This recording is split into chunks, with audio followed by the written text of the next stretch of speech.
You could say that it's superficial, you could say that he's just doing his job, but he's always doing more than just his job because you can really feel his care and attention every time you're with him.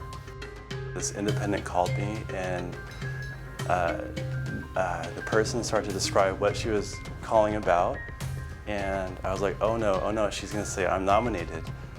I'm not a hero, don't put me in this. I thought, well, I don't really want to do it, so maybe going against my grain is a good growing process, and it can be really good because these customers took all this time to write in and say they appreciated what they experienced at the store, so and what we do together there. So I said, okay, yeah, let's do it. It was pretty cool. Well, first of all, when I walk into a hardware store, I'm kind of overwhelmed. I don't love going to the hardware store. Jason is a consummate professional and he has a hip heart. When I go into the home improvement center, I'm always looking for him. I'm always hoping that he's going to be there when it's my turn to shop in that place, and he never disappoints. At a previous job, we would refer to the customers as the customers, which is fine, it's normal and it's healthy. It kind of puts a barrier between you and them. You label them as the customer.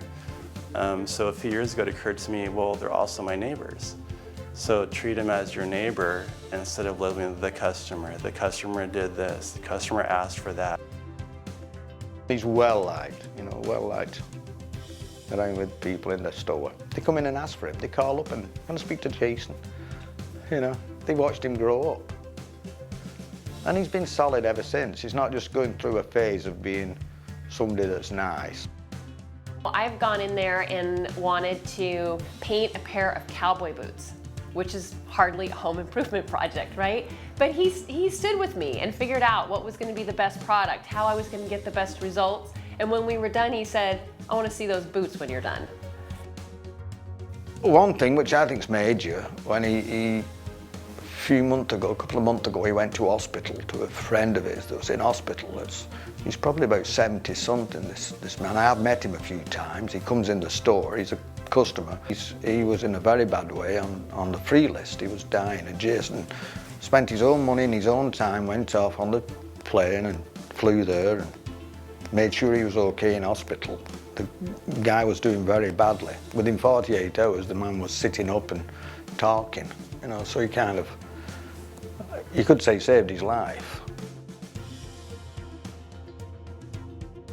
Jason is not somebody that I know outside of my experience as a client, and yet I feel like he is somebody that belongs to me in this community. I feel like he is a very important part of what makes Santa Barbara unique and precious.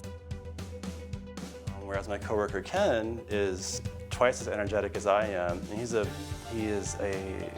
he starts the laughs rolling, basically. I'm the straight man. I had a couple of people who came in the store the other day and they were losing their memory. I said, how are you doing? They said, not too good.